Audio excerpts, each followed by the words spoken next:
Hey everybody, welcome back. I'm Emily Moyer from Off Planet Media, and we have a great show for you here today. But before we start, I want to just make a quick announcement. If you are watching this show on Off Planet Media YouTube channel, please also go and subscribe to my personal YouTube channel. That is Emily Moyer. It'll serve as the backup channel for this, and also there you will find content that does not appear on the Off Planet Media channel. You'll find Words with Danny, you'll find Matrix Mash, and some of my nutrition videos. So please go and sign up there. All of my content will always appear there before here, so you'll get it a few days earlier. And with that, I want to proceed with the show. We have a returning guest today. He's one of, to me, my favorite, and I think the most interesting and I don't know, just bright researchers out there. And he's been here before, but today we've been having some conversations. And what we want to do is we want to talk about this transition that we're in from the age of information to the age of discernment. And we're going to look at that both through the lens of like the inner environment and health and nutrition. And then we'll move it into the outer environment through this really bizarre series of events and distractions that we are being constantly exposed to. And that how the two things, the ability to understand, discern, and respond appropriately to both scenarios are connected. So I would like to welcome back John Brisson. How you doing, buddy? Doing well, Emily. Thank you for having me back on. We're going to have an interesting discussion talking about both our health and the events at large that are no one can escape from. It's at this point, it's become woven into everyone's daily lives at this point, now more than ever. So that, and we are just balls deep in narrative warfare on both accounts, in terms of health and in terms of what we're dealing with, like as a civilization. And you know, this is really about learning to balance your attention between your own personal narrative and the ones that are being prescribed out there for, you know, people to be recruited into. So I'm super excited to do this. So you and I have been having a lot of conversations in the background lately. I love just sort of chatting with you and going down the list of all the sort of issues and topics that are up for the day. And I recommend people go over and subscribe to both of his channels, his Fix Your Gut channel and his We've Read the Documents channel. And he puts out far more content than anyone can ever keep up with. And that's kind of awesome. So you don't even have to try to keep up. Just whenever it comes up in your feed, if you're there, pop in, listen, and like you don't have to get the whole string of stuff. Just listening to the way he's going through things and the way his mind works is a lesson in like, okay, he's developed this particular filter that helps him understand the world. And I can use some of the tools that he has developed for understanding information himself to contribute to like my process with information. And so that is the point, not necessarily hearing everything that he says. So guys, pop into both of those channels for sure. So we're going to start this with the sort of what I call, this is the Age of Discernment episode, but this is going to be the internal alchemy hour. And we're going to talk about the sort of opposing narratives or poles that have been really presented to us who look for maybe slightly alternative answers from the typical American prescription for diet or for life. And those are the diets or lifestyles of veganism, and now like the new sort of full pendulum swing the other way with the carnivore diet. And we're going to kind of go through sort of some of the observations that we see in each and what their values are individually and used in balance with each other and whatnot. So I think let's start with the veganism, because that's one that we've been observing for a lot longer. And there's a lot more sort of, I think I at least have a better understanding of some of the shortcomings of that, and maybe you do as well, and also some of what we've observed long term as well. There's some benefits to it. So how long have you been looking at both veganism as like a diet as well as sort of this lifestyle or like social movement that it's become, and what is it kind of, what are you picking up from it, both in terms of like, you know, what it means for health, but also what it means in terms of control of a population maybe? yeah, Emily, I've been following it ever since I started Fix Your Gut and started health coaching and researching, and I've written over 200 blogs on Fix Your Gut and about to publish my second book about mitochondrial health. I've been studying it for a while, trying to find out, okay, so what is the optimal diet that a human should follow? And I actually believe for most people, there's not one single diet that's going to be applicable to everyone on the planet. People have individual genes, epigenetical expression of those genes too as well, depending on location. There's many different microbiome. The persons make up of their own personal microbiome, their own personal sensitivities. So there's not one diet. And there's a reason why I've never written a diet book is because of that reason. Because I believe that diet is very subjective. There's not one diet that fits everyone. And both people, whether they're vegans or later when we talk about carnivores, they always argue that they know for sure the optimal diet for human beings. And I kind of looked at as kind of being a very strong, almost a cultish way of looking at things, because most carnivores will completely discount the benefits of ingesting plant matter, and they'll say it does not exist. And then most vegans will completely discount the ingestion of animal products and animal meat and saying that there's no value to that at all. Where I believe that there are value of both. And yes, some people might favor eating less plant matter, and some people might favor eating less meat.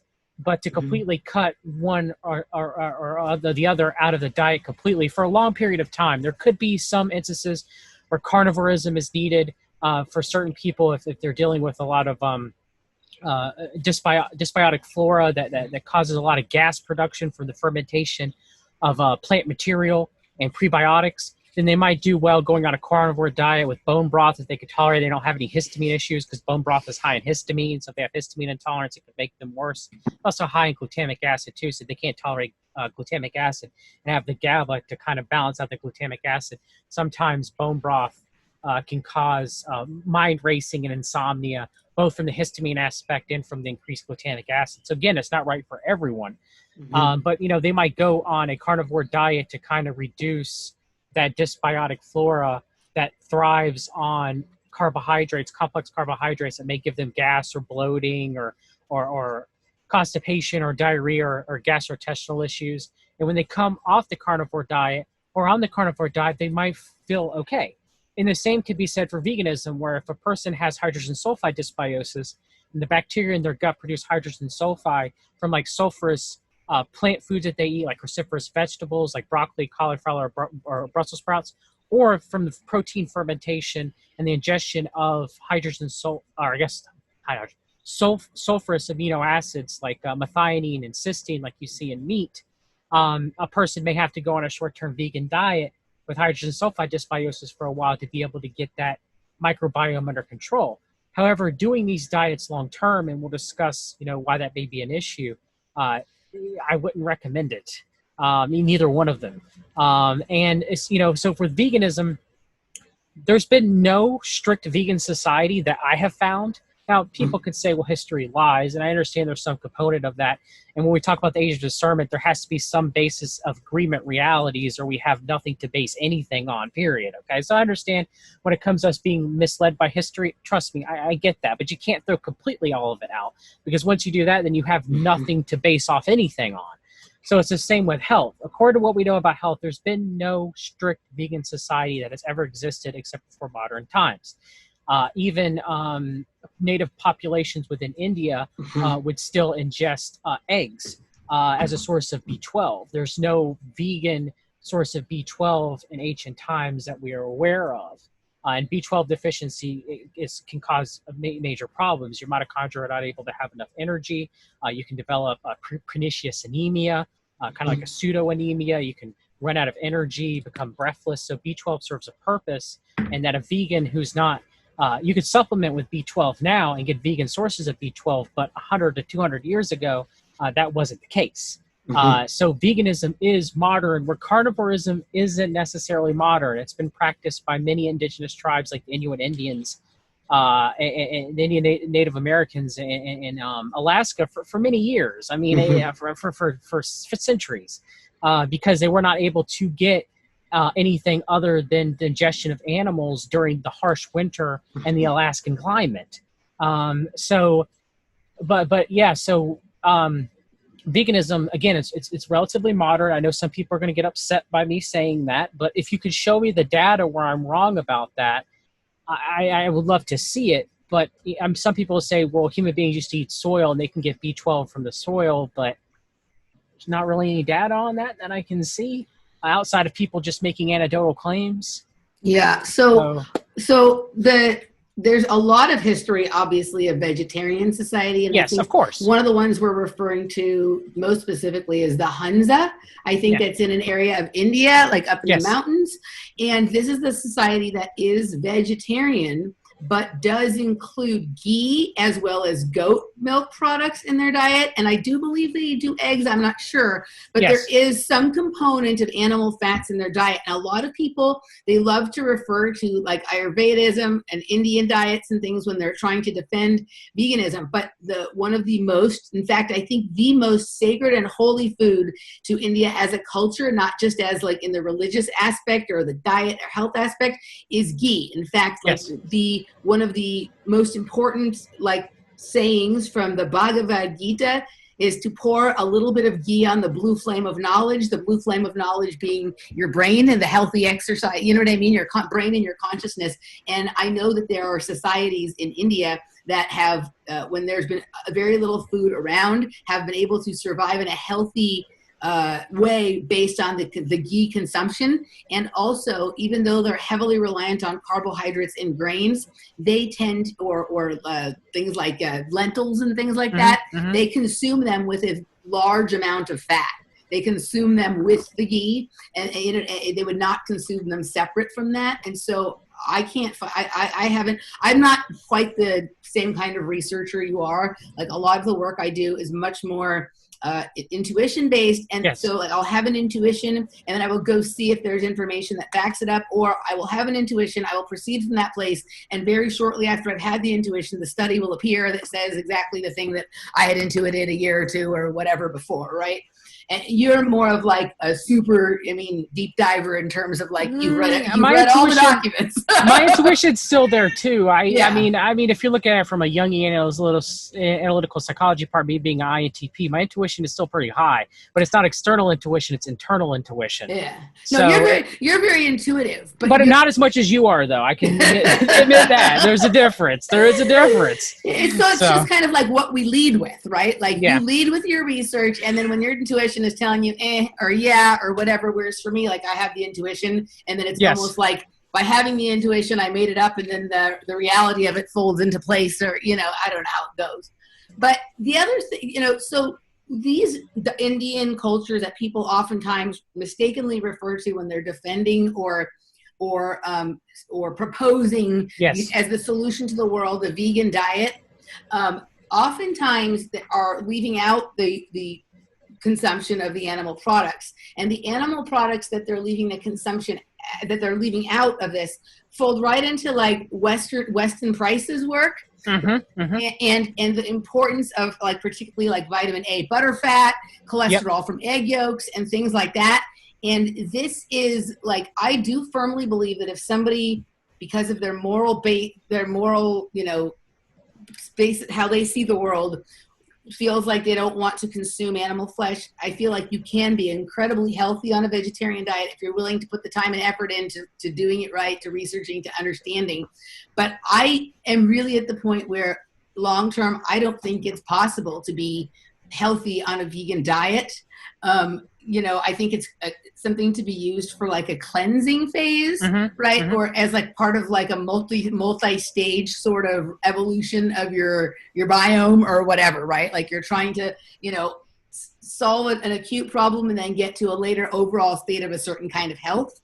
And I think that this like thing that Price was so good about when it came to fat is exactly what we're talking about. And what I sometimes see, and this is like, this goes directly to like to brain health, is there's this almost this insistent sort of behavior and this sort of separation from reality that is like the same kind of thing that overtakes people in religious fervor sometimes begin to develop over time, where like it's much more concerned about controlling what other people do, right? And is this like, how much looking into like brain health and behavior have you done based on some of these things? A lot.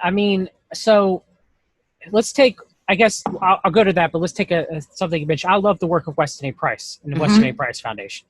Me too, yeah. But there are a lot of information that shows that many people don't have the proper genes or genetics to convert beta carotene properly to retinol, or the liver function to be able to do so. So, I mean, if you have any genes, I think it's beta carotene oxygenase is the gene. BCO, I think BCO1, and there's many different of that subclass. If you don't have that, when you eat beta carotene from a vegetable source, like let's say you eat carrots, it's not going to, I mean, it converts poorly to retinol as it is. It's going to, the conversions, magnitudes less. So your body will be starving for vitamin A, which is very important for the integrity of our cell membranes and our cellular function. So without retinol, you know, your body's not going to function. Your mitochondria is not going to function at its highest capabilities. You're going to have a reduction of energy. Your skin health is going to suffer. Your immune system is going to suffer. I mean, and so that's the thing as human beings, when we look at ourselves from a design standpoint, our mouths, granted, they don't have the proper mechanism in place to tear flesh from bones like you see from a true carnivore, like my cat or the cat that you had earlier. You know, that they are able to have that mechanism in place. They're true carnivores. Where human beings are not. We lean more towards the ability to digest and eat protein from a meat standpoint. We lean towards carnivorism, but we're not there 100%. We are omnivores in a lot of ways. So our mouths are able to consume meat and consume plant matter too as well. And we produce a little bit of amylase in our saliva and our digestive system. And then our stomachs, though granted, don't produce as much hydrochloric acid or as large as you see in a carnivore, still are able to produce quite enough to be able to digest meat properly. And then vegetables, we produce very little amylase. We produce no cellulase. We require our microbiome to properly, for the most part, break down the plant matter that we ingest and assimilate it so that it can be absorbed through the small intestine. Our microbiome mainly does that. That's why many people I've coached who have dysbiosis, they can easily and readily, most cases, unless they have upper gut like H. pylori that kind of interferes with your stomach to be able to produce stomach acid, so they can't tolerate meat digestion very well. But most people, they can. So when they have dysbiosis, when their flora is not working right, they cannot digest plant matter very easily. It causes them bloating and maldigestion and malabsorption and bowel issues where they're either constipated or have diarrhea. Causes them brain fog. We'll get to the mental component aspect of why that may be later. So we require our microbiome to digest a lot of complex carbohydrates and a lot of plant matter. Now, we can digest simple sugars on our own. We can digest disaccharides to, mono and disaccharides to some degree, and even complex saccharides too as well. But the problem is we can't do it as well without our microbiome. We're able to assimilate lactose fairly well because, our mother's breast milk contained a good amount of lactose. Other milk sugars, human milk oligosaccharides is what they're called, and a lot of fat and some protein. That's about it. So from the basis, now, people argue, well, that's why you're not supposed to drink animal milk because, no, human beings, I'm not saying everyone should go drink milk, and there's many different degrees between healthy grass-fed milk, between a cow, between a goat, between different animals, and there's different, casein being involved and A1 and A2 and everything. There's big differences in the milk, whether it's homogenized or non-homogenized. That's an argument for a separate discussion. But to say that, human beings can't digest milk, yeah, we can. We can digest milk from other animals. I mean, it's there. And I'm not saying that you should go, I don't consume milk on a regular basis, but I do consume butter on a regular basis, grass-fed, cultured butter. But we can. So our body is primarily, designed to digest mostly protein and fat and simple carbohydrates. Now, I'm not talking about you should go add table sugar to all your meals. I'm not saying that at all. I'm saying simple carbohydrates like a potato or a sweet potato or white rice, but you're supposed to mix those in with healthy fats. You're not supposed to have them on their own. And you're not supposed to eat, like if you're going to eat white rice, you need to mix it with ghee or some sort of healthy fat to go along with it. and you're not supposed to, and some sort of protein as well, and you're not supposed to chase it down with a soda. That's like the worst thing you want to do in the world. You want to consume clean water with it most of the time, or some sort of tea, like green tea, preferably if you're going to drink it in the morning, you know. But that's the thing is most people, main problem with the standard American diet isn't really the high amount of fat in it. Now, granted, there's a lot of wrong fats that people are ingesting, like artificial trans fats and crappy feedlot grass-fed meat that has, you know, a lower amount of omega-3s. Don't get me wrong there. But the thing is it's not the high amount of fat or the protein, is that it's also combining with a lot of carbohydrates, mainly being a lot of sugar. Yeah. That's the problem.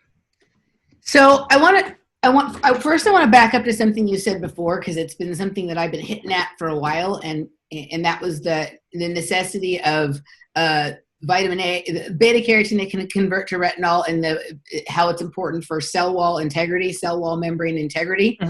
And so that is available through vitamin A from butterfat, right? And it is also another component of some of this kind of stuff for cell wall integrity is the cholesterol, particularly the kind that you find in egg yolks.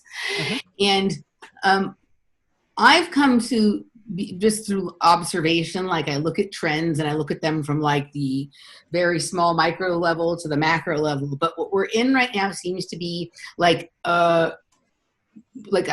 there's a battle for penetrating walls that aren't supposed to be penetrated, right? Like the cell wall, like they want to vaccinate us, they want to inject us with things, and then even with some of the technology that they're using with some of these injections, they're trying to create a pulse that will open a cell wall that is not supposed to be open, so certain things can travel through that. Actually, the needles for that, they're using sugar to construct those needles, which is something we can kind of hit on a little bit later. But it's also part of the purpose of some of these frequencies we're exposed to externally, like 5G, right? Like this 5G is an assault on the integrity of our cell walls as well. It's the integrity of what exists inside of our skin as from outside, right? To sort of break that down.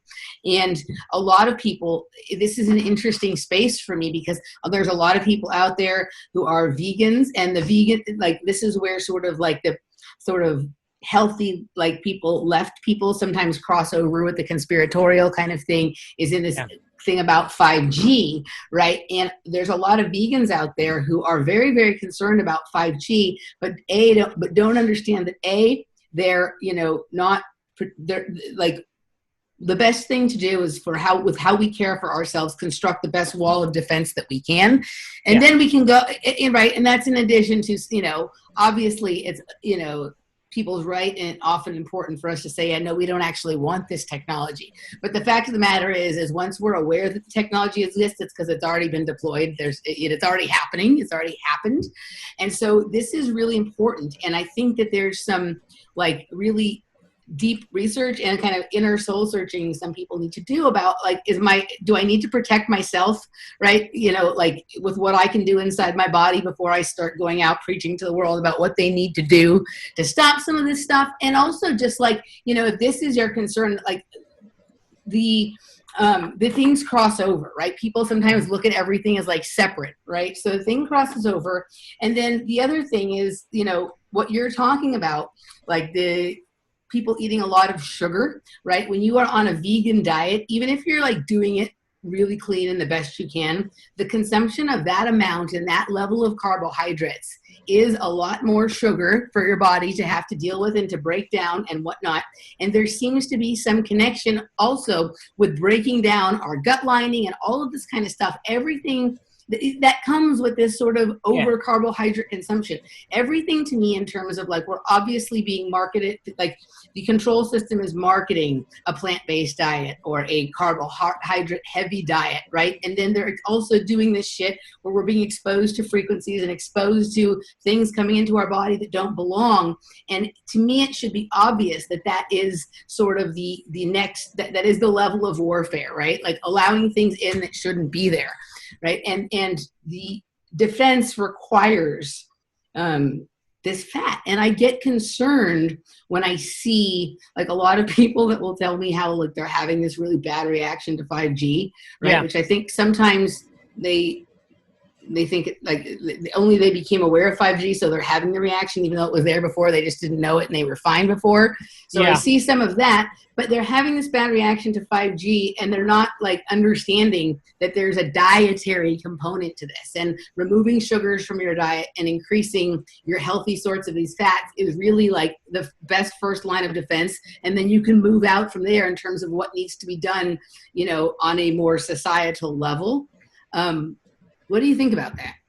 I agree. I mean, it's one of my biggest concerns of people who are vegan.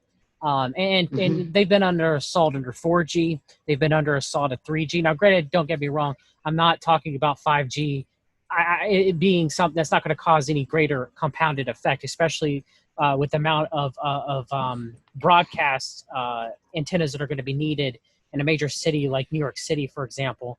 If you live in a city environment like that, you're getting 5G is of grave concern. Don't get me wrong. But the thing is, I guess what I'm trying to say is non-native EMF has been poisoning us to start. Everybody's different. You know, some people have the necessary cellular mechanisms to kind of buffer and repair the damage to differing degrees. That's why some people are more sensitive to it than others. Not to say that it isn't affecting us to some degree across the board. Negatively, it is. But 5G, yes, it is of concern, but we should have been just as concerned of 4G, and we should have just as been concerned of 3G. And I'm not saying that I don't have a cell phone and I'm not using it. I do, but I do my best to try to mitigate that. I try to use an air tube headset. I try to have a case that blocks it. I turn off Bluetooth and anything that I'm not using at that time to reduce the significant absorption rate of the radiation. So yeah, I mean, there are things that you could do to try to limit your exposure, because in the modern world that we live in today, unless you live like in the radio-free dead zone up in the Virginia mountains above Charlottesville, Virginia, you're getting exposed to it in pretty good degrees. But so it's about limiting it as much as you possibly can and limiting its effects to you. So how do you do that? Well, you eat very healthy fats. Jack Kruse is talking, and I don't agree with Jack Kruse on everything, but the core tenets of Kruse are correct.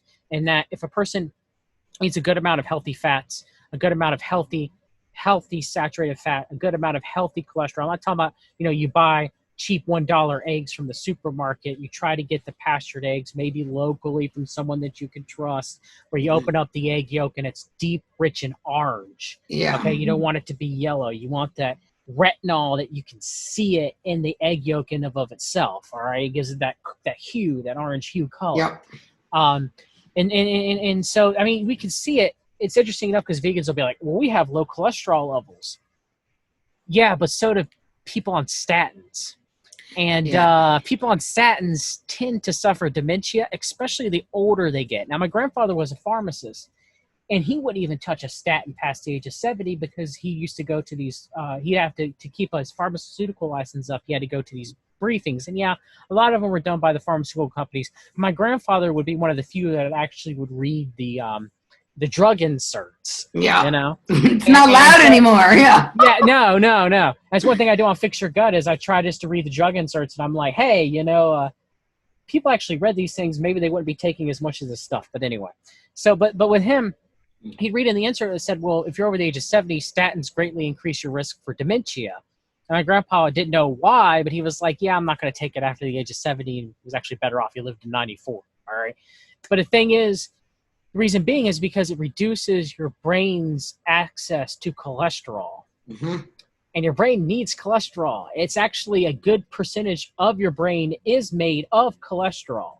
Mm-hmm. Now, some people will say, well, John, dietary cholesterol doesn't really add to the body's total cholesterol. Yes, there is some truth to that. However, healthy saturated fats, primarily from animal sources, do. And they're very important for the integrity of your brain, for the integrity of your cell membranes. And many people who are very sensitive to a lot of this non-native EMF radiation, their cell membranes are not within good health. They're having a lot of calcium influx that's damaging their mitochondria. probably have magnesium deficiencies too as well, Mhm. omega-3 fatty acid deficiencies. And yes, in our modern times, we can get omega-3 fatty acids from algae if you're a vegan. However, a lot of those vegan DHA supplements are not good quality. A lot of them have a lot of crappy additives to them. There's only one that's Dr. Furman's that I even recommend. And even then, I still prefer that you would actually eat the cleanest seafood you can get. Now, before people say, what about Fukushima? I understand that. Try to get your seafood out of the Arctic Ocean and off the East Coast when you possibly can. But the thing is this. All our food's poisoned. Mhm. All of it. Unless you're growing it yourself and you're a multimillionaire or a billionaire and you got your own farm and it's tightly regulated and everything's filtered and you're growing it yourself, you're getting your poison from something else. Now, I'm saying that you don't go buy the cheapest tuna can that's full of mercury and just scarf down the cheapest tuna you can every day, day in, day out. I'm not saying that at all. But you got to pick your poisons. And I would argue, just like Cruz, that you could get some health benefits from eating seafood, even though it's going to have some amount of contamination that would outweigh that contamination if you're smart about it. It's the same with water. It's the same with anything that we eat. You're going to, I mean, when you get into a car, how many volatile organic compounds are you breathing in because you got into a hot car on a hot day and you're not even thinking about that? But, you know, I mean, there is a point where when you think about all this health aspect of it, it can turn into orthorexia. And that is a problem. You got to enjoy your life sometimes too as well. There's got to be a healthy balance between the two. Yeah. So I want to respond to a couple of things just so that I don't forget. I want to respond to something about the Fukushima and the radiation, but I want to go back to what you were talking about in terms of the importance of cholesterol for the cell wall membrane and the brain. It's also really important to hormones, right? Yes. Like cholesterol, so I know somebody who had some hormonal issues, right? But the cholesterol was in line, and then you change the diet a little bit and the cholesterol went up, but the hormonal issues went away. Right. Yeah. And so a lot of these people, we're in this period of time where there's a lot of vegans, a lot of them have trouble conceiving. I've had clients that had trouble conceiving while on a vegan diet. We put them on, kind of a more of a high fat kind, not quite keto, but somewhere between what you do for, healthy gut biome and a keto diet, somewhere in between there. Right. And suddenly within a few months, they're pregnant. Right. And, so we know that there's a war on population, right? Like they don't want people having babies, right? And we look at some of the groups that have been playing in the veganism realm for a long time, and it's become trendier and trendier, but it's something that really exists more as a left-wing phenomenon. Yes.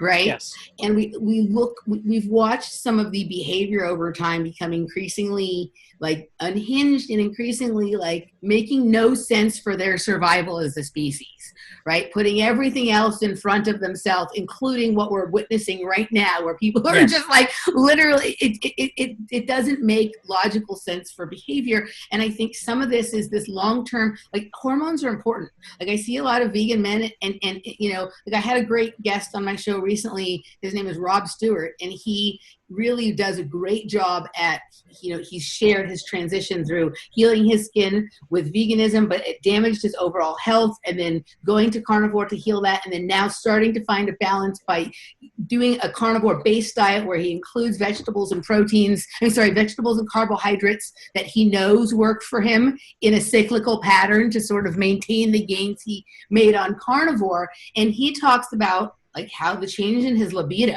right? He used to have no testosterone, and his testosterone has gone up 300% or something since being off of the vegan diet. That's a lot better for the perpetuation of the human species than everybody walking around estrogen dominant. Right? I agree, Emily. I didn't mean to cut you off, but it's a major. Go ahead. I agree with you. Very few people are willing to say that right now because many people who are vegans don't want to hear that, especially vegan males. And, we're going to talk about why you don't have that proper cholesterol. And with veganism, if you're taking the improper amounts of DHA and omega-3 fatty acids, you can't get the sunlight necessary needed to drive testosterone up too. It's a major problem. Yeah, I mean, I kind of appreciate Rob because he's not afraid to say, dude, my morning Yeah. wood is way better. You know what I Yeah, mean? Like, I mean- he just says it. He just says it. And for a man, that's important. As annoying Yes. as that might be to females sometimes, for a man, that's important, right? That's like part of their makeup. Hey, it happens to women too. It's called nocturnal clitoral tumescence. So it happens. Morning wood happens to females too now. Yeah. Well, I mean, if this is the whole thing, I mean, like our hormones, like we have them for a reason. And when they're functioning, you have this desire that is not only for procreation to perpetuate the species, but this is also the same place where like the energy for forward movement comes, where ideas, creative ideas that you can actually accomplish, not ones that are like pie in the sky, fancy, just, new age kind of la ideas, right? This is where like our urge to move forward comes from, right? Like to sort of go from, contemplation to action. Yes. Right. Kind of thing. And so, I don't like, there's been a lot of emphasis for a long time placed on men getting in touch with their feelings, right? Like being more sort of aware of their feminine side and all of that kind of stuff. And I'm not saying that there is no value in that. Like most of the people that I know that are really well-rounded have a good grip on like the balance between their female and male tendencies and the way their brain works and whatnot. But it's gone to the point where there's been almost an erasure of the physical masculine energy. That's a problem. It's a huge problem. And even in women, like, you know what I mean? Like this thing where like women have become, so there was like a sort of a push towards like a role reversal with this idea that women need to be out there and more dominant and should be in charge and in control and whatever. And that's not great either. It isn't that women need to be submissive and suppressed or whatever, but in their leadership roles, they need to lead with their balance of both their masculine and feminine tendencies and not have one raging out of control and the other totally suppressed. So we're kind of in this situation now where there's like all these bossy women that have like their, that's totally out of control, and these sort of like submissive or like mushy, for lack, I mean, I don't mean this in trying to be offensive way, mushy men who like they're mushy. Can't get it going. Yeah. And they did that on purpose. They Totally. subverted they subverted the roles and subverted the biology and the health of people too as well. I mean, I'm going to talk, I guess, from a male perspective, me being male, but they feminized men. Yep. And I mean, I saw it with me. I was taking ACE inhibitor, which blocks zinc, and zinc is vital for the production of testosterone, among many things. It's also vital for the functioning of the immune system too, as well, and for mitochondrial health by producing zinc superoxidase. So the thing is when I was taking ACE inhibitor, it depleted my zinc, so my testosterone just plummeted. I had no care for sex, nothing. And then the moment I figured that's what it was, and that's one of the things that started me on my health journey that was reacting negatively to me, and I had to build up my testosterone levels. And I did it through zinc supplementation, eating proper fats and eating proper seafood and sunlight exposure.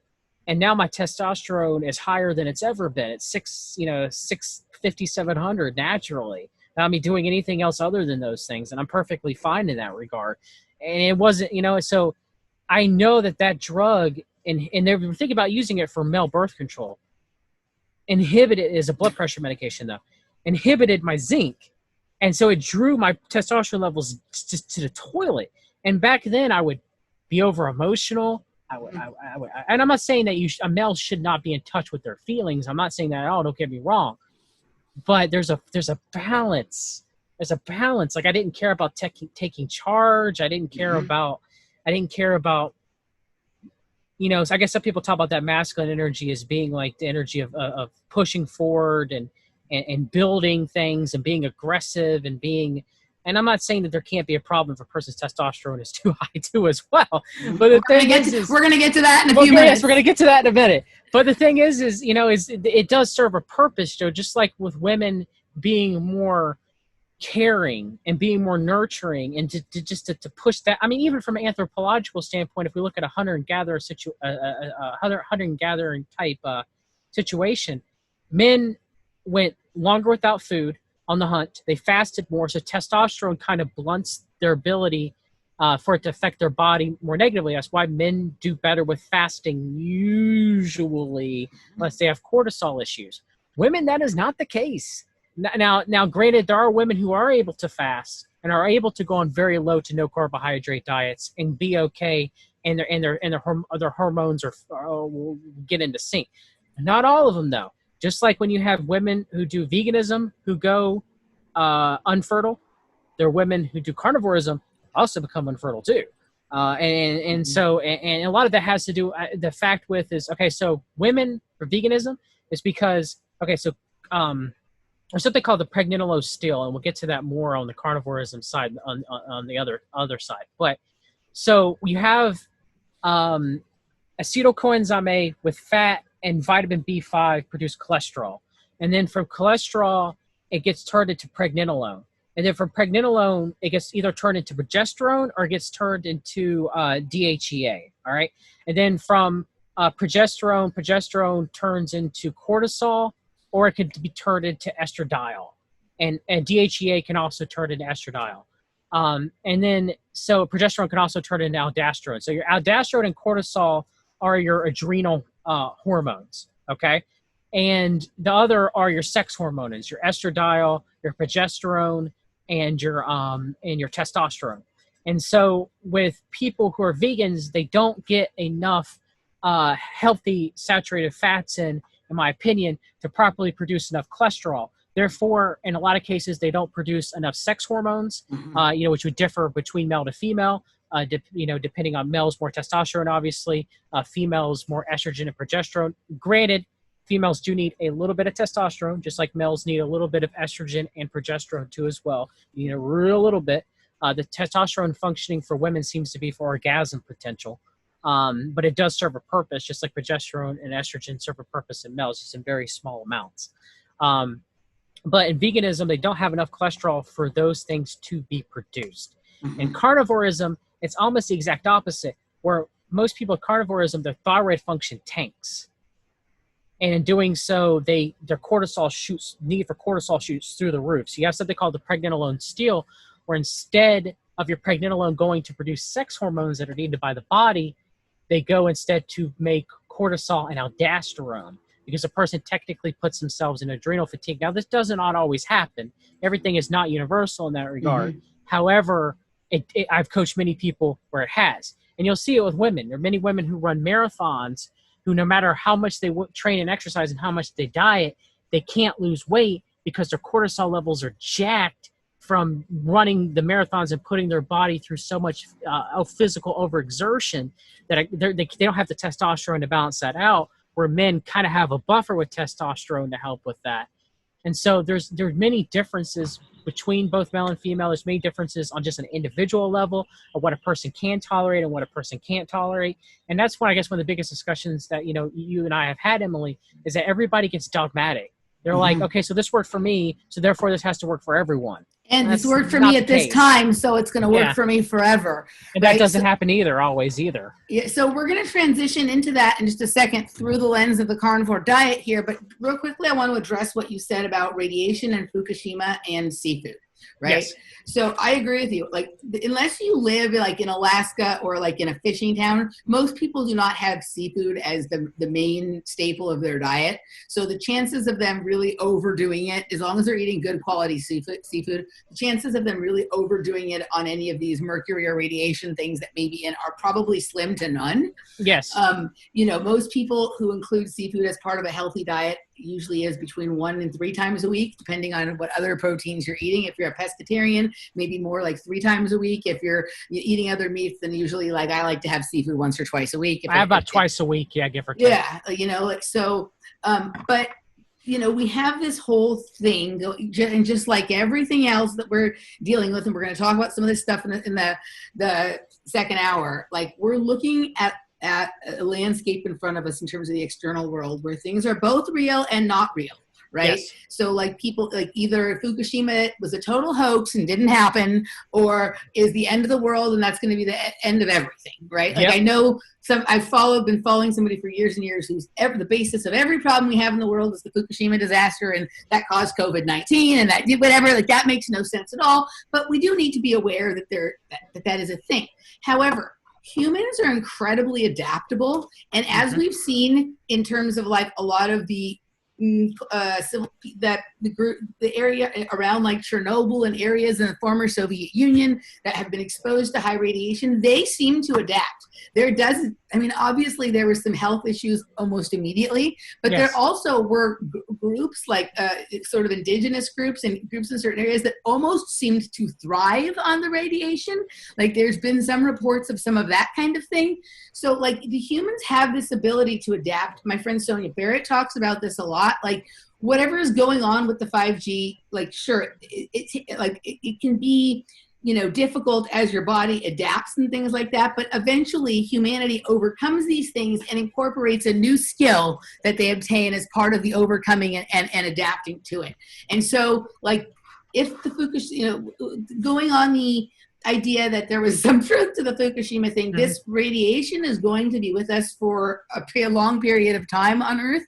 And you're going to have to adapt to it, right? And so having a small amount in you that your body learns to deal with is fine. Also, there's things you can do to help with the radiation issues, right? There's iodine that you can take. You can eat, kelp and different kinds of things, holy basil. Some of these things do well to help your thyroid cope with the possible ingestion of this. And the seafood makes me feel really good. I don't eat a ton of seafood, but like particular, like it used to be something I mostly just ate when I ate out. But as I've been doing this carnivore kind of experiment for a bit, like you get bored with the typical meat things. So I've been eating like, a good amount of like raw salmon, to go to the seafood market, get the good sushi grade salmon, eating some raw salmon, eating some, various different kinds of fish and even some shellfish once or twice a week. And I like it. It makes me feel good. I think there's definitely minerals and things that come in different content in the seafood than in other foods that are important part of the balance. And so if there's no perfectly clean food at all anymore. So if we have to take in a little bit of ick for a lot of good, it's important your body learn to deal with that anyway. And there is something called a hormetic effect, also known as hormesis, and that your body, it does trigger certain genes depending on certain exposure that can actually have a positive effect. It's like, as the adage always says, the dosage makes the poison. So it's the same with this, in that yes, you can be exposed to something that's not technically good for you, but your body ends up activating genes from an epigenetical standpoint that actually is healthy for you in the long run. Learning to deal with it makes your longevity more. Yeah. Okay. But then again, there is a possibility that can go. It's a very, very fine line, but no one ever wants to talk about that. Instead, they want to say, well, everything's going to kill you. Be afraid, live in fear, and I'm not going to say that there aren't some people who have died from non-native EMF radiation, or non-native EMF radiation has not made them sick or ill, or they're not sensitive. No, that's true. There are people that it's really caused issues with. The same probably with Fukushima radiation. But the thing is you should do your best to learn how to mitigate that damage and do your best of how you can circumvent it, instead of living in fear and sitting down and being like, well, it's an extinction level event. The same people that told you Fukushima was an extinction level event are the same people that tell you 5G is an extinction level event. And it's the same thing. Like there's a thing to do to mitigate it, and it's called cholesterol and vitamin A, like certain kinds of animal fat. So it's the same thing. So yeah. Okay. So I want to sort of take this opportunity to sort of transition now, like, so we've been exposed to this vegan thing that has been not only a diet, but become sort of like very political and divisive in its nature. And then all of a sudden over the last few years, we've been presented with the pendulum swing the other direction into this carnivore thing. I've been a vegan at a time in my life. And during this period of my life, I've been experimenting with the carnivore diet because I wanted to understand it. But I went into it with the full awareness that there's probably an agenda somewhere at foot for the full pendulum swing to the other pole. So I, both in the way I approached the diet in terms of what I consume and how I take breaks from it to make sure that that wasn't happening, but also in terms of the kind of information I've been exposing myself to regarding it while I have been on it, and who I choose to pay attention to and who I don't and whatnot. I've been cautious about it.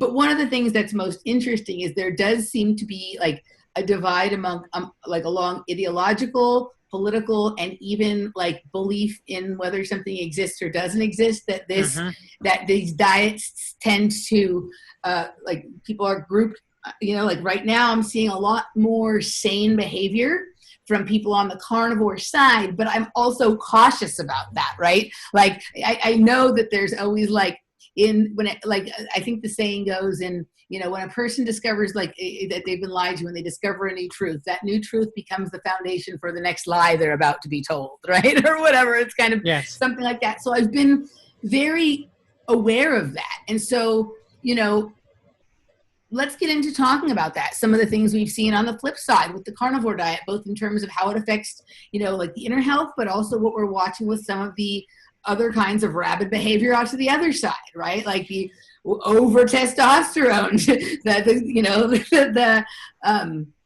extremes of over. They both end up in overconfidence, but it's a different, like it's deployed in a different manner.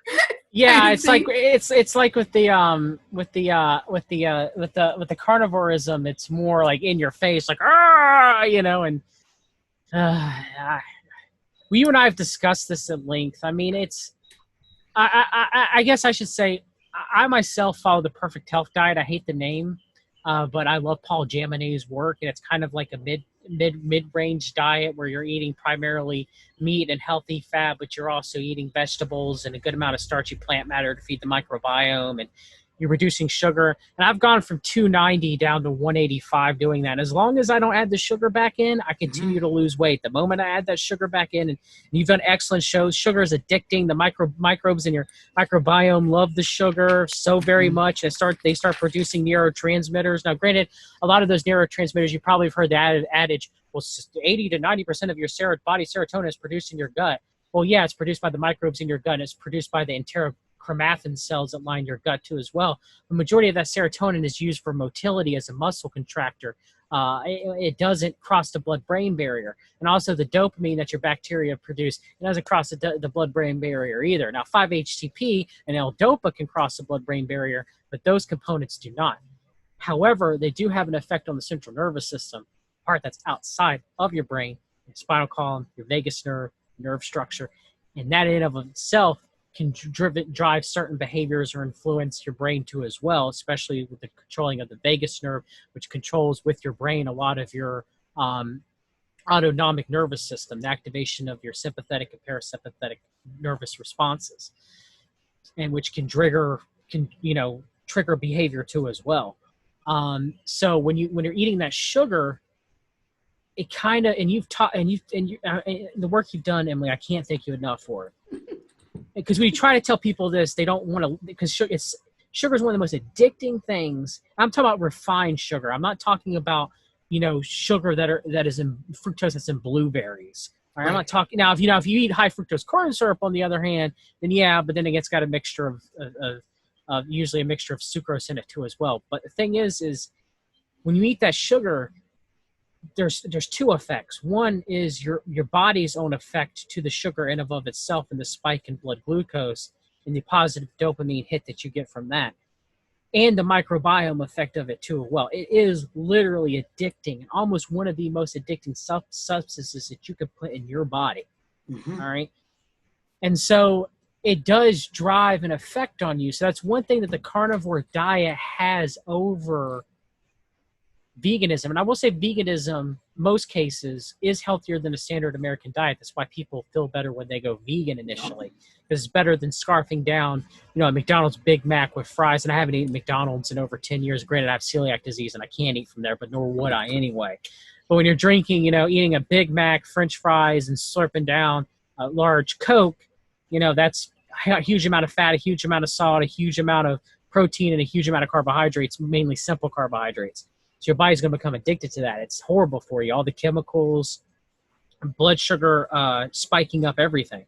So, but veganism, at least at least most of your refined vegan foods that you would buy at the store, at least some of them can be considered healthier than a standard American diet.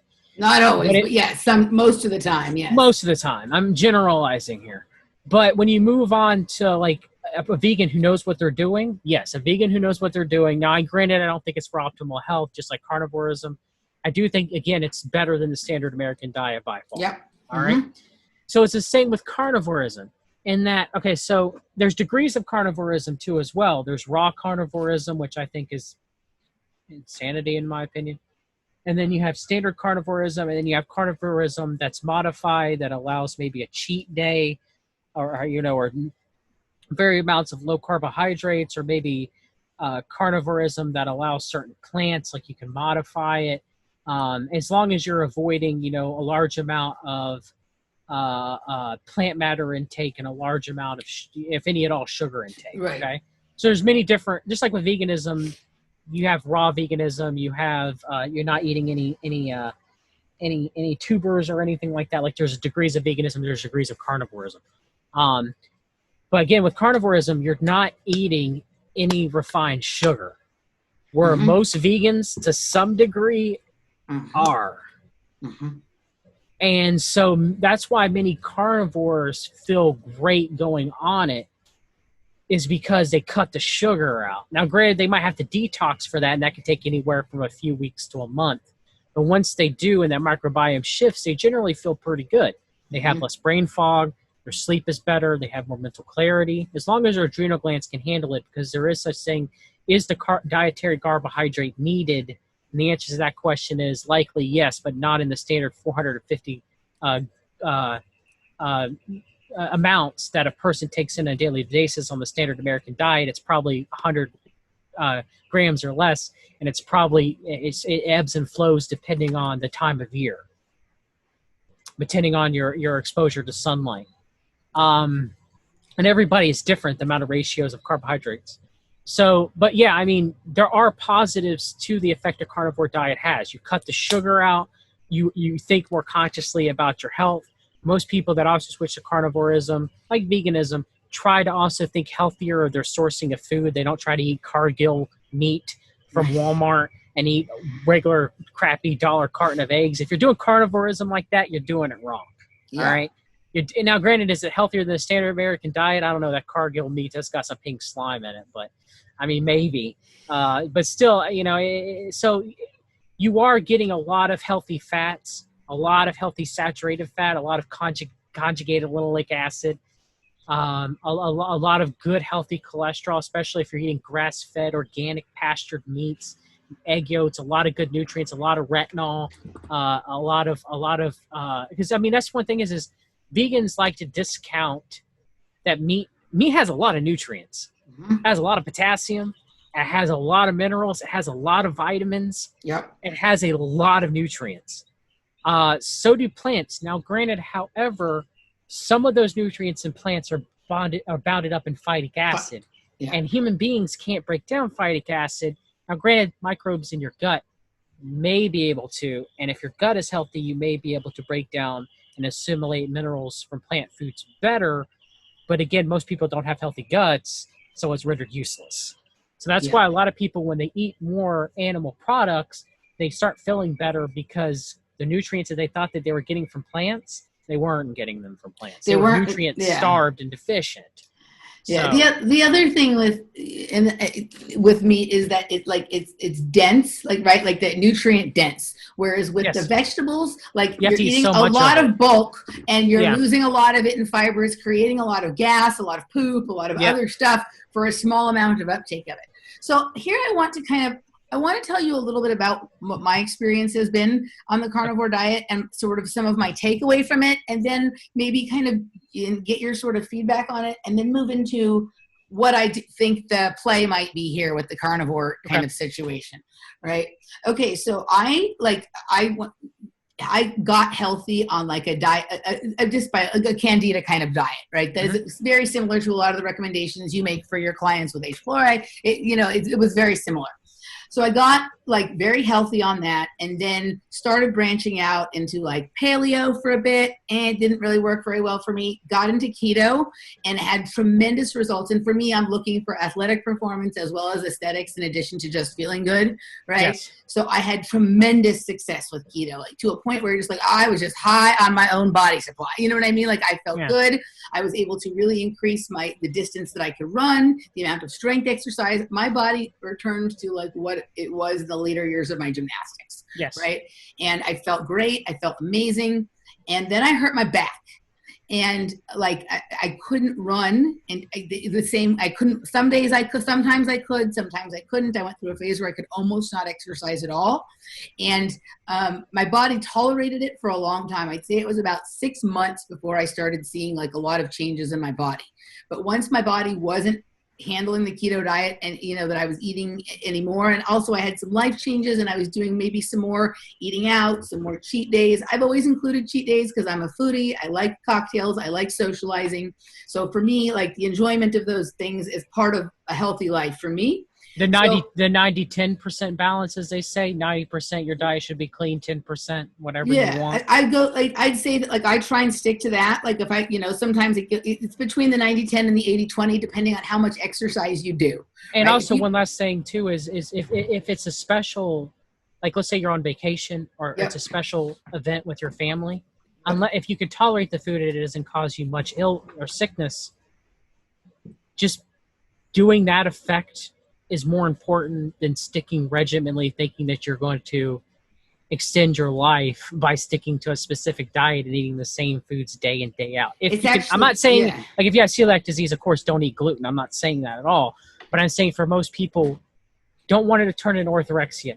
I'm a foodie too. You want to enjoy, if it's a celebration, partake in it if you can. And also it's great to occasionally challenge your metabolism, challenge your digestive system. So that's part of building strength and longevity that way. So for me, like this went on after about 6 months of not being able to exercise the same way that I had been and not having changed my diet too much, other than I was going through some life transitions that led to like maybe a little bit more celebrating or cheating.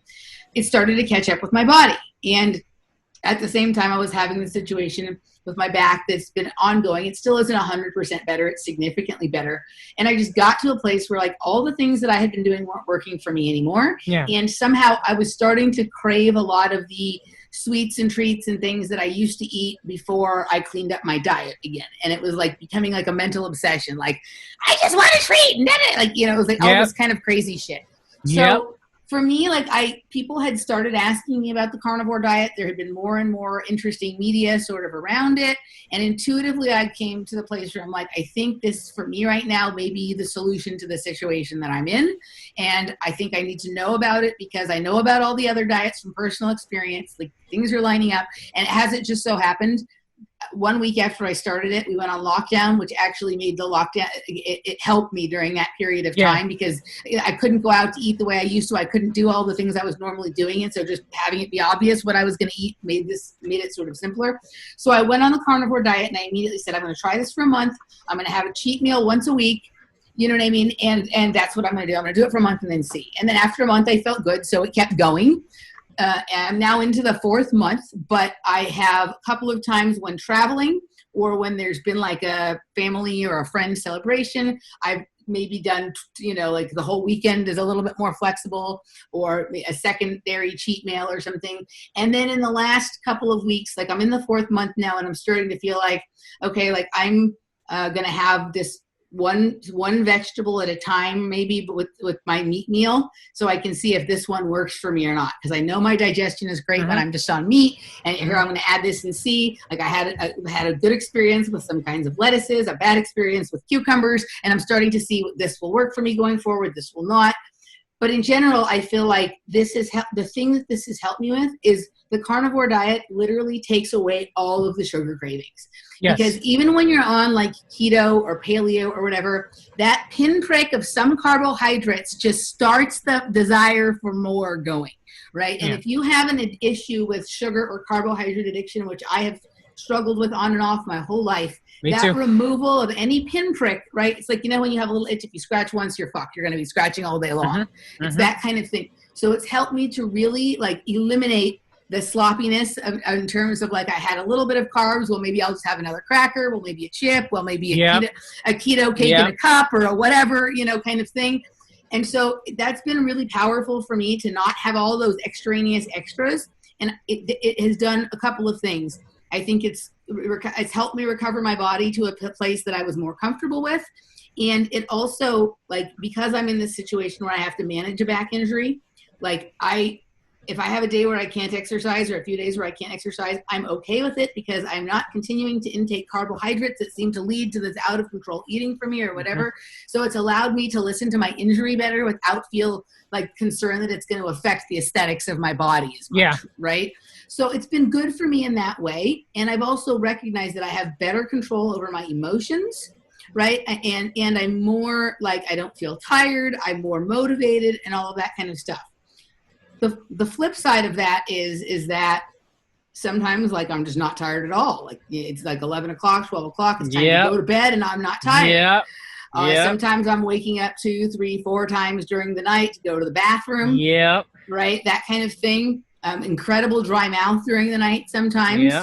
And then, I think because I was aware of this going in, I have been very careful not to get caught up in the sort of social superiority aspect of the carnivore kind of diet, but I've observed it and I can see how that tendency could be there. Like, I have observed that in general, carnivores are happier people than vegans are, which make them more appealing. And I have seen more generosity on the part of carnivores, like even people like Sean Baker and whatnot, to say, hey, like if keto works for you, do that. If plant-based works for you, as long as you're cutting out sugar, fine, great, but don't criticize people who want to eat meat. So I've seen less sort of like nastiness towards the other side. And there's some people that are just gross and whatever. I was about to say, there's some people I know, we'll talk about them in a minute, maybe. All right. So what is your sort of assessment of my experience with it? And, I think for me, I was saved by the fact that I always included the cheat day, right? That included eating whatever I wanted. So, right. And that I kind of went in with this thing of like, I want to be careful here because I've already experienced the other side of it with the vegan thing. What do you think about what I said in terms of my physical experience and then this sort of other religious experience that I'm going to tell you about my own personal experience, and then I'm going to tell you that what I've seen in my own clientele. Okay. And why I think I can explain why some things are going on. I mean, you already know, but we've talked about it.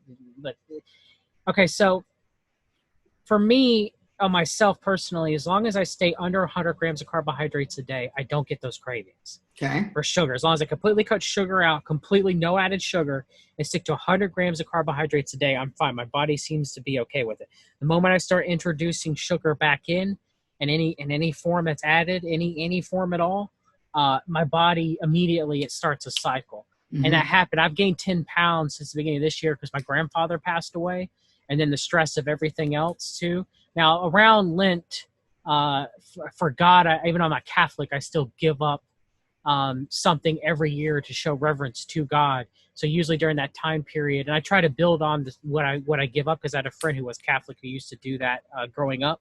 I always give up added sugar during that time period, okay? And as soon as I got off of it, because my kids got a little bit of Easter candy, right? Started eating it, and it was like back on. So now I'm off of it. I've been off of it again for 2 weeks.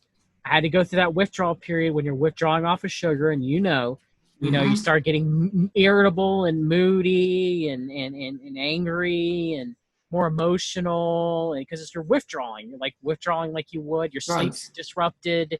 And so, but I've gone carnivore for brief periods for a few weeks here and there just to see how eating no vegetable, just eating animal fat and eating animal meat.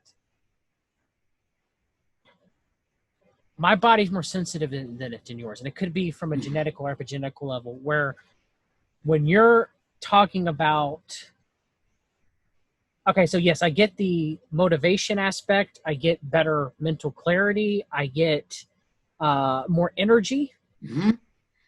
But I also get it doesn't shut off. And the reason being is because, and you'll see, and this is the negative to carnivore diet that very few people mention, and you start seeing it in people who do it very long term, where their eyes start bulging, very similar to Graves' disease, hyperthyroidism. You have more adrenaline going through you. You have more cortisol going through you. Now, some people can deal with that. Some people can't. But when you have that adrenaline going through you, it can interfere with your body to regulate your sympathetic nervous system properly and for you to calm down and put the brakes on. So yes, you have more energy and you're more clear, but you also have more energy and more clear when you're being chased by a bear. And your sympathetic nervous system is activated, your parasympathetic nervous system is dropped down. So yes, you may be able to get more things done, but for some people, being stuck in that state starts to wear them down because their thyroid stops to function very well, because many people on carnivore diets overlook the seafood component and overlook the iodine component of it. Now, you can get some from egg yolks, do not get me wrong, but not necessarily enough for some people. And again, is there a need for a dietary carbohydrate? Maybe not for the Inuits I mentioned earlier. They do very bad once they start eating sugar. They gain a lot of weight. Their bodies have adapted genetically to favor ketosis. I forgot the specific genes. Pardon my ignorance. I don't remember. I know what you're talking about. That but I have them. I know of them. I have them written down. But for other people, that may not necessarily be the case. So when you drop the carbohydrates, your thyroid function actually gets worse. And you can develop hypo or hyper. You can almost develop Hashimoto's too. Now, this doesn't happen to everyone, all right? So before the carnivore people out there, just like the people who follow the vegan diet earlier, I'm not saying this happens to everyone who does a carnivore diet. I'm just saying there are instances where this does happen. There's even instances where this happens when people follow it correctly, no matter what you say. The same with veganism and B12 deficiency and other things, okay? And hormonal issues that can come from veganism. The thing is like when you tell me I wake up to urinate, that's usually a sign of adrenal fatigue. That's usually a sign of increased cortisol production, because cortisol per circadian rhythm is supposed to start about 5 a.m. But most people, when they have nocturnuria, which is waking up to urinate during the evening, okay, especially, you lack a prostate, but I have a prostate. My prostate's fine. Prostate can cause that. But in general, for male or females, it's not that. If they're on a carnivore diet, their body's producing too much cortisol and is doing it improperly. So it doesn't do it at 5 in the morning. It does it at 2 in the morning. So then you start waking up to urinate. You wake up wide awake in the morning, and then you have trouble sleeping. And the problem is because you have what is known as, I talked about that pregnenolone steal earlier. And actually, even in the carnivore diet, hormones can start to suffer if that becomes severe enough. And a lot of carnivore people don't like to talk about that either, but it's there. And that if that pregnenolone steal to produce cortisol continues to happen, sex hormones will also drop too as well. Now, granted, it'll take longer because you're eating a good amount of cholesterol. There's a good amount of, well for the body to draw to produce sex hormones and to produce a cortisol from pregnenolone, but it still can happen. So usually for people, if that becomes more of a constant thing for you, Emily, you got to add more carbohydrates in. You're going to have to find that limit. You're going to have to find that sweet spot where you can achieve what you need to do and overcome the cravings and achieve what you want physically, but also, you should also be sleeping very soundly at night too as well. And there's sunlight exposure and circadian rhythm aspect that's separate from that, but is there a necessity for a dietary carbohydrate? For most people, yes, there is. And a lot of that has to do with thyroid function and adrenal function. Yeah, I've had like little periods of time throughout this where I've had some periods where I've slept incredibly well through the night, like slept sound. Other periods where like I wasn't really tired and waking up in the middle of the night totally awake. And then other periods where I might wake up to urinate, but I'm still very sleepy and can go right back to bed.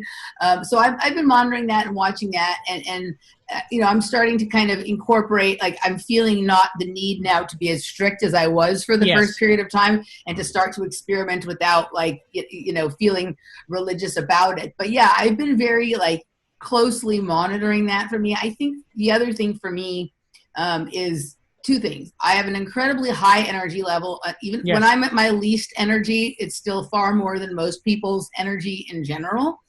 And so for me, that whole thing of becoming hyperactive can happen under the best of circumstances. Mm-hmm. And so I'm hyper aware of it because sometimes it's been embarrassing for me. So it is something I'm aware of. But I also have pretty high testosterone naturally for a female. So I think in some ways I'm having a similar experience on Carnivore Diet, more closer to what men have than what women have. Right? Because I listen to carnivore videos from like very athletic men, from like housewife women, like a variety of things. I don't seem to have any kind of common experience with the housewife women, with what they're having. It seems to be closer to some of the things that the more athletic men have. So I've paid attention, and I have really veered towards the people that are trying to be bad. Like they went through a strict carnivore period, and now they're incorporating other things to the place where, rather than eating a plant-based diet that has some protein, it's an animal-based diet that incorporates vegetables and carbohydrates. That's pretty much what I follow. Yeah, and that guy Rob Stewart, he says the same thing basically that you are saying. Like he'll go through a few weeks where he cycles, where he does strict carnivore diet, and then he'll go through a week where he may do like 100 grams of carbs, and then he'll go like a day, and then he'll get like settle on 50 grams of carbs a day for a couple weeks or a few months, and then he'll cycle again. That seems the proper way to do it. If I was going to do it, that's what I would do. Yeah. And I just like, to me, like the absolute exclusion of anything to me is a sign, right? Yeah. Even the absolute exclusion of sugar, right? Like to a certain, like for me, like I like cocktails. So I have them once a week, and like, if nothing else, it sort of shows you the difference between how you feel when you take that and how you don't. If I do it more than once a week or so, then I start to get into wanting it more. But I'm not for the absolute exclusion, because we are here to have a varied and enjoyable experience. I agree. And also, like, one of the incredible things about humans is their ability to adapt, right? And like, when you go vegan, and if you maybe get yourself to a place where you lose the ability to digest or the desire to eat meat, then you're sort of like, that's reducing an option that you might have for survival under certain circumstances. And the thing is you may lose that taste, but your body hasn't lost that ability in it. And if your global food structure goes down because the supply chains go to crap, right. Then what are you going to do if you can't, Yeah. And then on the flip side, with the carnivores, like who never eat anything but that, like they're denying themselves one of humanity's great adaptation, and that is the ability to digest many different kinds of things, right? And if you do strict carnivore long enough, you're going to get to a place where you have a really hard time anytime you eat anything else other than that. And here's where I think the rub or the play might be. Right. Okay. So we obviously can see sort of how the control system has pushed veganism for a variety of reasons, but basically to, reduce humanity's instinct to advocate for itself, right? Largely. Yes. Okay. So then you have the people who aren't going to go along with that. Right? And if you can push them far to the other side, to this place of carnivorism that appears to be in line with sanity, because at first glance it does, right? When we look at people, who are sort of assessing the things going on in the world with a little bit more sense of self-preservation and sanity, right? They're not usually to the vegan side. We're seeing a lot of sensible things being said by carnivores who, like, even some like people who've like made their name in carnivore, but sometimes they speak about what's going on politically or what's going on in the world, right? But if you have this group of people who like are opposing the other side, who let's all be carnivores, right? Let's do this strictly, and we feel great, and we feel amazing, and we're energetic, and our brain works, and we're firing on all cylinders, and blah, blah, blah, all this kind of stuff, right? But they take it to the extreme. So then if we get into some sort of very inhospitable situation where we don't have access to the same diet that we've been eating for a while that's made us feel good, and some of these people are going to be in a space where they haven't eaten vegetables or carbohydrates in some cases years, and suddenly they're having to fight for their life with the food that they haven't eaten in a long time, and their body struggles to know what to do with it. Because they don't have the microbiome. They don't have the microbiome to break it down. They've lost it. they're going to be able to be overcome by these frequencies that we're supposed to be sort of developing an adaptation or a defense system to, right? So I think in some ways that it's like the control system is allowing for the carnivore thing, even though it's like moderately irritating in terms of it creates an active resistance that is sort of good at advocating for itself. But ultimately, if pushed into a situation where they don't have access to the fuel for that sort of energy that they've had, they're going to be weaker than the people who haven't had it for a long time. I would say that. And I would also say, too, if you have more adrenaline going through you, more cortisol going through you, that also puts you at a heightened state of awareness, which can be a good thing when you're accessing things that may do you harm, but also push you towards paranoia. And in doing so, that will cause problems too. And it'll also cloud your judgment too as well, because you might be hyper focused on certain aspects, but you'll miss the big picture. And you'll see that. I mean, the biggest primary examples of carnivore diet of two people that I have problems with, one is Jordan Peterson. I am not a fan of Jordan Peterson, and I think that he gets a lot of things wrong. And he a lot of things right, but a lot of things wrong. And he sticks to the carnivore. And the thing about Peterson is that he's very strongly, interesting enough, you say he advocates, but he's a fence sitter in a lot of ways. I think he advocates for him, but doesn't advocate for anyone else outside of himself and his family.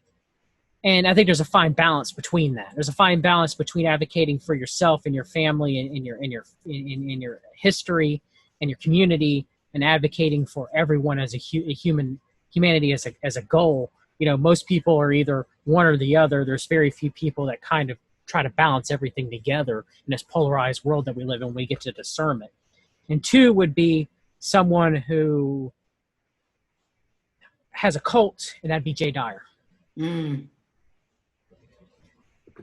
Yeah, I didn't even know he was a carnivore until you told me. You know what I mean? Like, I can't speak intelligently about that because, you know, I followed him when he first came on the scene, and I thought he had some interesting and intelligent things to say. I do think he's very intelligent. Yeah, I do.